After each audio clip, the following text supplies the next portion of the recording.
dreams represent different elements of our psyche. For instance, a dream about a house might symbolize the dreamer's mind or self. And that's just the tip of the iceberg when it comes to Freud's dream psychology. This book is a deep dive into the intriguing world of dreams and the unconscious mind, offering readers a chance to better understand their own dreams and ultimately themselves.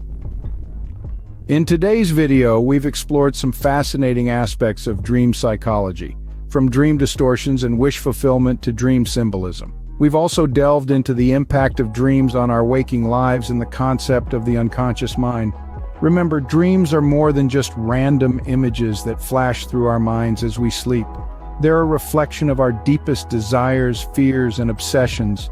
So the next time you wake up from a vivid dream, don't dismiss it. Instead, try to decipher its hidden meanings.